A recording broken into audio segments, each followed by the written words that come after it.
ପୁରୀରେ ପହଞ୍ଚିବା ପରେ ପୁଣ୍ଡରୀକ ନିଜ କାର୍ଯ୍ୟରେ ଏତେ ବ୍ୟସ୍ତ ହୋଇଗଲେ ଯେ ସେ ଦାସିଆଙ୍କ ଭୋଗ ବିଷୟରେ ସମ୍ପୂର୍ଣ୍ଣ ଭୁଲିଗଲେ। ଦୁଇଟି ନଡ଼ିଆ ତାଙ୍କ ଘରର ଏକ କଣରେ ଅଲୋଡ଼ା ହୋଇ ପଡ଼ି ରହିଲା, ଯାହାକୁ କେହି ଦେଖିନଥିଲେ। ଠିକ୍ ସେହି ରାତିରେ ଶ୍ରୀମନ୍ଦିର ଭିତରେ ଏକ ଅସାଧାରଣ ଘଟଣା ଘଟିଲା।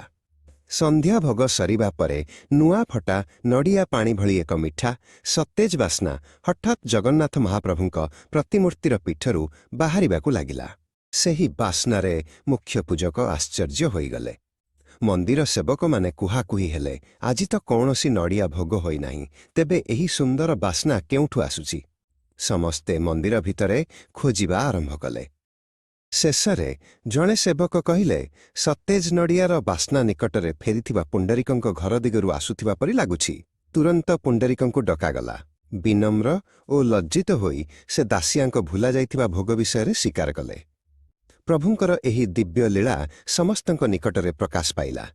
ଦୁଇଟି ନଡ଼ିଆକୁ ଶୀଘ୍ର ଅଣାଯାଇ ପ୍ରଭୁଙ୍କୁ ଅର୍ପଣ କରାଗଲା।